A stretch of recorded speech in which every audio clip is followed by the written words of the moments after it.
Hey everybody, it's Master Gallengeist here, bringing you my review for the latest episode of Into the Badlands Leopard Snares Rabbit, and this was a great episode. This had a good amount of action and just setting stuff forward.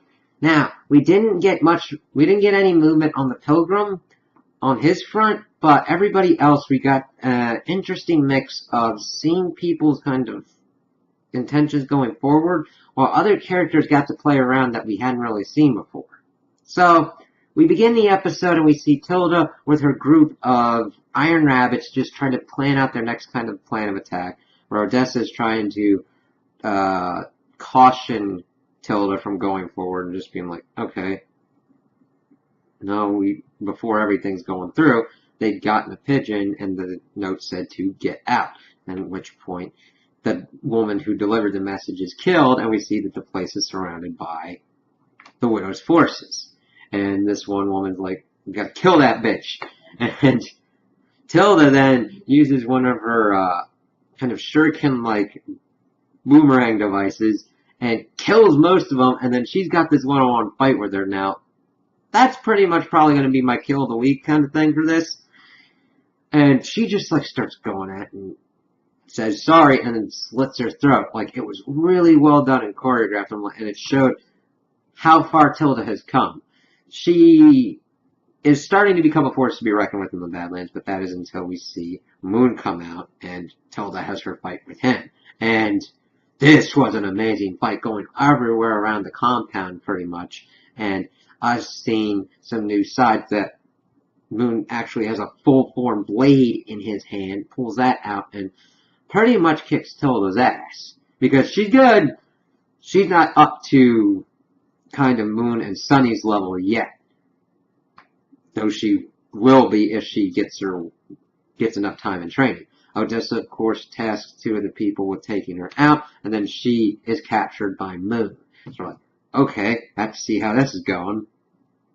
So, we then get to seeing Widow talking with Lydia about her getting the Viceroy ship and everything, and what she kind of plans on doing. When, of course, Moon comes back in and has Odessa in tow, and Lydia's kind of surprised and everything, but kind of keeps on going on.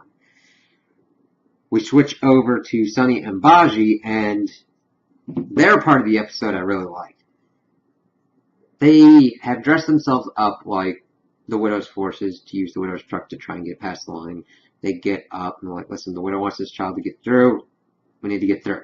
Like, you can't really do that. There's a choke point and we've lost pretty much everybody. He's like, well, okay, give me more of a rundown. Evidently, the major had been killed, and the lieutenant, and like half the company because of this one spot, this sniper lane. And Sunny then pretty much puts himself up to being the new regent, so that way he can get control of the situation and get through. And it's funny because Baji's talking about how he feels that they look like penguins and all that, and he gives the dude the hat and they show off at the sniper alley. It's pretty dangerous, but we'll kind of have to see what's going on, because we think at first that there's 3 snipers, but that turns out not to be the case. They get Henry situated up, and he starts kind of formulating a plan. We get to the point, and he comes up with a pretty ingenious plan. They use mirrors to try and blind the snipers. It's mainly Sunny and one dude, and then Baji and Ren.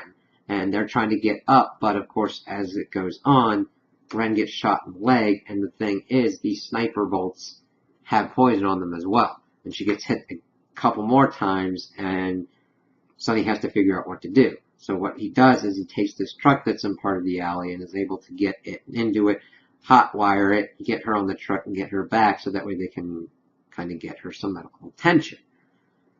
Sunny, of course, then goes off with another plan while Baji kind of feels bad for Ren and actually starts using his Abbott power to relieve her pain. And she knows that she's going to die probably in the morning, so she just wants to go to sleep and let everything go. Baji wants to do something to help her, and this is pretty good character growth, because normally he's just for himself and doesn't really want to help anybody much. But he asks if there's anything that she can do, and she's like, listen, we can chop off her leg, but we don't have any morphine, so it'll probably send her into shock and she'll die anyway. So Baji's like, listen, let me do it and everything. And he does another Abbott trick, and I think from what I saw, he was essentially channeling the pain into himself.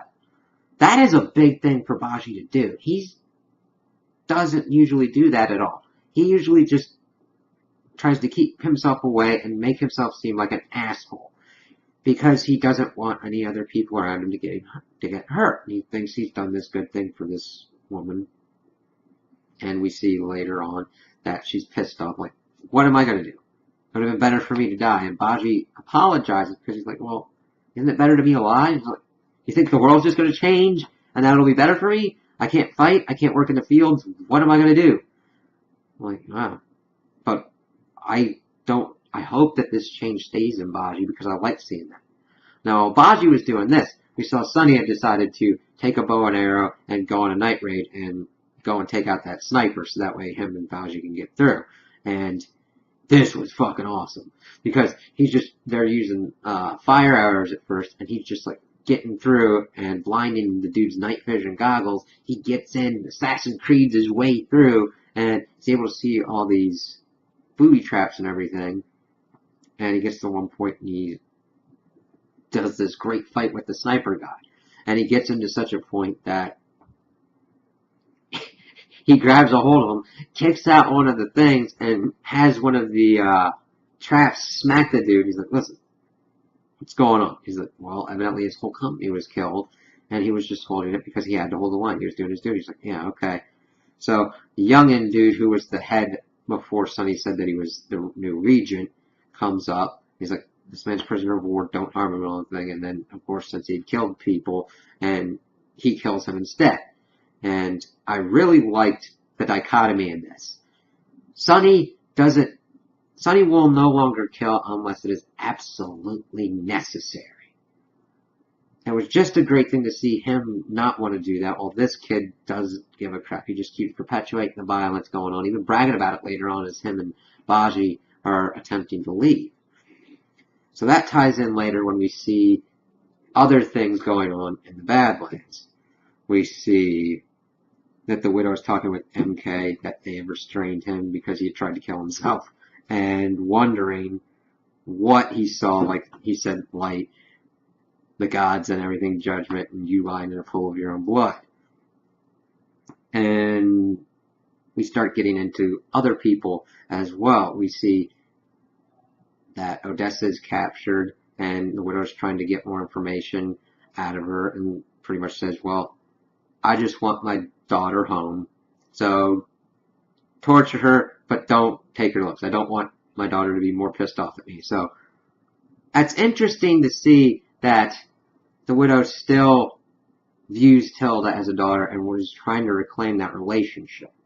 I like that kind of character depth that's going on there. Of course, once Moon is able to see the kind of handwriting on it, he understands who it is.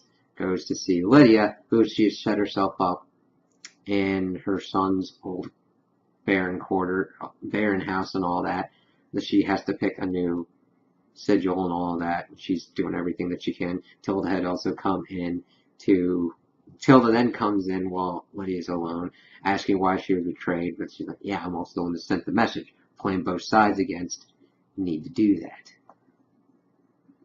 And then pretty much tells her to get out. So, of course, then we see that Moon comes in and goes, I know that was you. And what are you trying to play? She's like, listen, Widow and Quinn, they're like fireworks. They burn out in the ashes that somebody's got to pick up and reclaim from the ashes. I've learned how to be a survivor. And Moon then tries to initiate some more things, but she's like, listen, no, you're a regent. A regent shouldn't have these feelings and everything. And I don't think that was a complete rebuff of Moon. It's mainly because he is a regent and he needs the task focus. He has to focus his tasks right now on what he needs to do. Talking about that's what got Sonny in trouble and everything. And of course, him relaying all that kind of stuff going on with his hand and his sword and everything. And that was kind of cool. And then he burns the note that Lydia had sent and goes back off. let us see.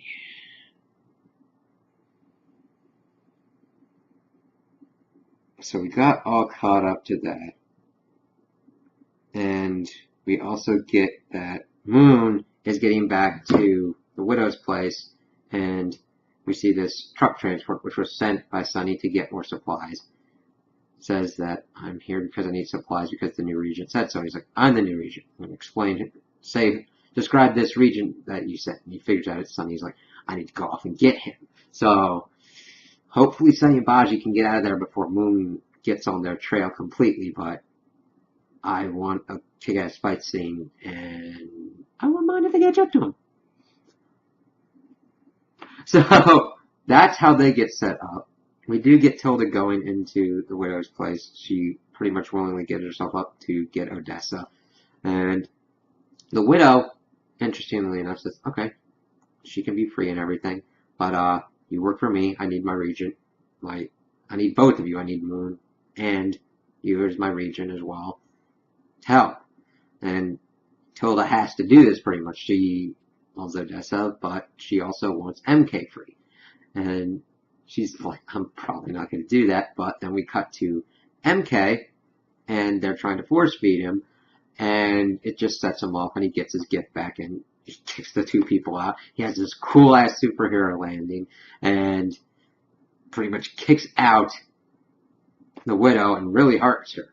And Tilda's able to talk him down back out of his gift, and he gets hit by this dude with this butterfly shuriken. Now, it might not seem like a badass character moment to begin with, but once you realize how far MK has come since Season 1, he gets hit with this shuriken. He doesn't just go, he takes it out, tosses it, and slices the throat of the guy who threw it and says, come on, Tilda, let's get out of here. And Tilda goes with him and everything. So this is a big thing, that he has his gift back, and he somewhat has better control of it, too, because he was able to speak while he was in his gift. Now, granted, he was kind of in rage mode, since it's kind of been reawakened, so if his can be reawakened, Sunny's could be reawakened, and Widow's could be reawakened, and if they get on that power level with their skills, the fight will be amazing. Yes. Oh, so we've got characters in interesting places. We've got MK kind of back out, and now, depending upon how he can awaken his power, he's going to have to, he'll be a true force to be reckoned with. We'll have to see what he does with what he's seen, that Sunny has killed his mother. I think there's more to it than just that. We'll have to see what lays out and what's going to be happening with that, and how the Pilgrim's going to be factoring in with all this as well. So those are my opinions on the episode. Tell me what you guys think in the comments below. If you liked it, if you didn't like it, if you agree with me, if you disagree with me. Also like and subscribe, and I hope you have a good day.